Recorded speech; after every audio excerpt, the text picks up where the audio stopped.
Hi friends, चला तर मग आज आपण आहे ना मस्त गरमीमध्ये सुद्धा आणि पावसाळ्यात सुद्धा खाता येतील आणि कमी साहित्यात भरपूर प्रोटीन फायबर असे छान आज आपण मुंगाचे लाडू बनवणार आहोत। अगदी सोपी रेसिपी आहे, करायला पण तेवढीच झटपट होते। अजिबात पाकाची आवश्यकता नाही आहे, पाक करण्याची सुद्धा गरज नाही आहे इथं।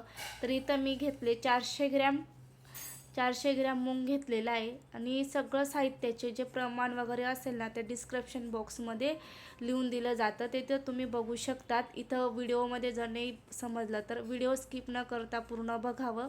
तर इथं आपण बघू शकता स्वच्छ असे मी मूग धुवून घेतलं। जे काळं पाणी होतं ते 2 पाण्याने स्वच्छ असे मूग धुवून झाले। आता निथळून घेतल्यानंतर मी स्वच्छ अशा कपड्यावरती सुकू देणार आहे। आपला तेवढाच 5 मिनिटासाठी गॅस आपला वाया जाणार नाही।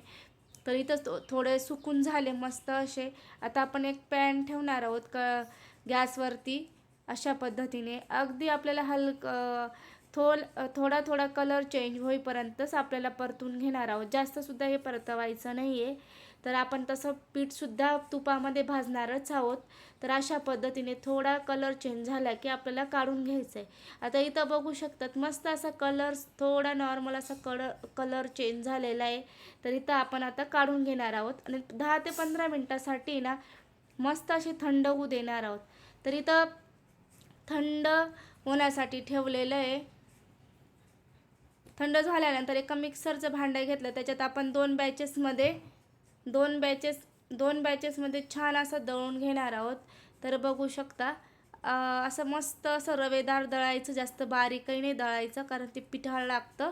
तर एक चाळणी घेतली, चाळणीच्या साहाय्याने मी मस्त असं दळून घेणार आहे। अगदी जवळून दाखवले, बघू शकता अजिबात जाड आपण दळलेलं नाही। जे जाड नॉर्मलवरती आलं होतं ते आपण दुसऱ्या बॅचमध्ये दळून घेणार आहोत अशा पद्धतीने। तर आता आपण आहे ना दुसरं जे बॅचेस ते सुद्धा दळून घेतलं, गाळून घेतलं। आता आपण इथं तूप टाकून घेऊया। तूप टाकल्यानंतर तूप वितळले। आता आपण जेवढं पीठ तयार करून घेतलं होतं तेवढं सगळं पीठ आपण एका याच्यामध्ये तुपात परतून घेणार आहोत अशा पद्धतीने बघू शकतात। तर याला कमीत कमी 7 ते 8 मिनटं परतवायला लागतं अशा पद्धतीने। थोडं तूप कमी पडले, आता आपण थोडं तूपसुद्धा टाकून घेणार आहोत बरं का। तर अशा पद्धतीने नॉर्मल असं कलरसुद्धा चेंज व्हायला लागलेला आहे आणि ही प्रोसेस मी अगदी कमी गॅसवरती करायची, आपल्याला अजिबात फुल गॅस करायचा नाही आहे। तर इथं थोडंसं तूप मी टाकून घेते। तर मस्त असे पटकन वळतात, थोडं तूप पण व्यवस्थित राहिल्यावरती आणि कमी तुपातसुद्धा हे लाडू खूप छान होतात बघू शकता। तर आता आपण मस्त असं तूप सुटलेलं आहे, म्हणजे याचा अर्थ आहे ना आपलं पीठ मस्त असं भाजून तयार झालेलं आहे आणि आपल्याला जास्त ब्राऊन करायचं नाही आहे।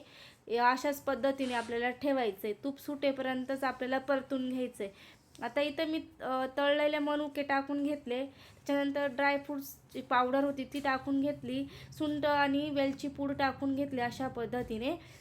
तर हे सगळे बारीक पावडर टाकून घेतली कारण की लहान मुलांना खाण्यासाठी ते न दिसताच आवडतं किंवा काढून बाहेर फेकण्यापेक्षा अशा पद्धतीने मी टाकलेले। आता इथं आपण आहे ना दळलेली साखर होती तीच टाकून घेतली, मी पिठी साखर म्हणून तीच टाकून घेतलेली आहे। तर अशा पद्धतीने आपण आहे ना व्यवस्थित परतून घेणार आहोत। तर मी ना साखर टाकल्यावरती गॅस पूर्णपणे अशा पद्धतीने बंद करून घेतलेला होता बरं का।